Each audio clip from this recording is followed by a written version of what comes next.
ನೀವು basic health and ಫಿಟ್ನೆಸ್ಗೆ gym ಮಾಡಬೇಕಾ? ನಮ್ಮ ಫಾಲೋವರ್ನ ಪ್ರಶ್ನೆ ಆಗಿತ್ತು. ಅವರು 40 years age, height 5.5, weight 64 kgs ಏನೋ ಇದ್ದರು. ಸೊ ರೆಗ್ಯುಲರ್ ವರ್ಷಗಳಿಂದ ಯೋಗ ಮಾಡ್ತಾ ಇದ್ದೀನಿ ಫಿಟ್ನೆಸ್ಗೆ ಅಂತ ಅಂದರು. ನಾನು ಅದಕ್ಕೆ ವೆಯ್ಟ್ ಟ್ರೈನಿಂಗ್ ಮಾಡಿ ಜಿಮ್ಗೆ ಹೋಗಿ ಬಾಡಿ ವೆಯ್ಟ್ ಟ್ರೈನಿಂಗ್ ಆದರೂ ಮಾಡಿ ಅಂತ ಅಂದೆ. ಯೋಗ ಬಿಡಬೇಕಾ ಅಂತ ಅಂದರು. ಅದಕ್ಕೆ ನಾನು ಹೇಳಿದೆ, ಖಂಡಿತ ಬಿಡೋ ಅವಶ್ಯಕತೆ ಇಲ್ಲ, ಅದನ್ನು ಬಿಡಿ ಅಂತಲೂ ನಾನು ಹೇಳ್ತಿಲ್ಲ. ವಾರದಲ್ಲಿ 6 ದಿನನೂ ಯೋಗ ಮಾಡೋ ಬದಲು 3 ದಿನ ಜಿಮ್ಮು, 3 ದಿನ ಯೋಗ ಮಾಡಿ ಅಂತ ಹೇಳಿದೆ. ಬಿಕಾಸ್ 2 ಡಿಫ್ರೆಂಟ್ ಪಾರ್ಟ್ ಆಫ್ ಹೆಲ್ತ್ನ ಇಂಪ್ರೂವ್ ಮಾಡುತ್ತೆ. ಯೋಗ ಫ್ಲೆಕ್ಸಿಬಿಲಿಟಿ ಇಂಪ್ರೂವ್ ಮಾಡಿದ್ರೆ, ವೆಯ್ಟ್ ಟ್ರೈನಿಂಗು ಫಿಸಿಕಲ್ ಸ್ಟ್ರೆಂತ್ನ ಇಂಪ್ರೂವ್ ಮಾಡುತ್ತೆ, ರನ್ನಿಂಗು ಜಾಗಿಂಗು ಸ್ಟ್ಯಾಮಿನಾನ ಇನ್ಕ್ರೀಸ್ ಮಾಡುತ್ತೆ.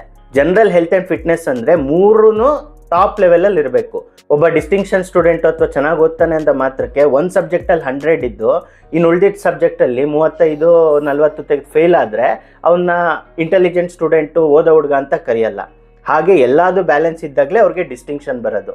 ಹಾಗೆ 3 ಬ್ಯಾಲೆನ್ಸ್ ಮಾಡಬೇಕು. ಬಾಡಿ ಬಿಲ್ಡರ್ಸು ಅಂದರೆ ಅವ್ರ ಗೋಲ್ ಬೇರೆ ಇರುತ್ತೆ, ಬಟ್ ಅವರು ಸ್ಟ್ಯಾಮಿನಾ ಮೇಲೆ ವರ್ಕ್ ಮಾಡಲ್ಲ. ಸೊ ಎಗೈನ್ ಅದು ಒಂದು ರೀತಿ ಅನ್ಹೆಲ್ತಿ ಆಗುತ್ತೆ, ಅಥವಾ ಕಾರ್ಡಿಯಾಕ್ ಅರೆಸ್ಟ್ಗೂ ಸಮ್ಟೈಮ್ಸ್ ಕಾರಣ ಆಗುತ್ತೆ. ಅಥವಾ ಕೆಲವರು ಯೋಗದು ಫುಲ್ ಫ್ಲೆಕ್ಸಿಬಿಲಿಟಿ ಇರುತ್ತೆ, ಫಿಸಿಕಲ್ ಸ್ಟ್ರೆಂತ್ ಇರಲ್ಲ. ಸೊ ಈ 3 ಆಸ್ಪೆಕ್ಟ್ನು ನೀವು ವರ್ಕ್ ಮಾಡಿದಾಗಲೇ ಜನರಲ್ ಹೆಲ್ತ್ ಆ್ಯಂಡ್ ಫಿಟ್ನೆಸ್ಸಲ್ಲಿ ಆರೋಗ್ಯವಾಗಿದ್ದೀರಾ ಅಂತ ಕನ್ಸಿಡರ್ ಮಾಡೋದು.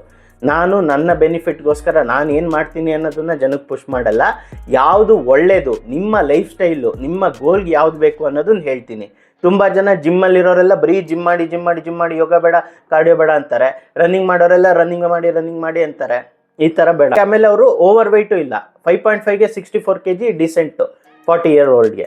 ಸೊ ಹಾಗೆ. ಸೊ ಅವ್ರು ಯಾಕೆ ಅನ್ನೆಸೆಸರಿಲಿ ಡೈಲಿ 1 hour ರನ್ ಮಾಡಿ ಅಂತ ಅನ್ನೋದು, ವಾರಕ್ಕೆ 1 ದಿನ ಮ್ಯಾಕ್ಸಿಮಮ್ 2 ದಿನ ಮಾಡಿದ್ರೆ ಸಾಕು.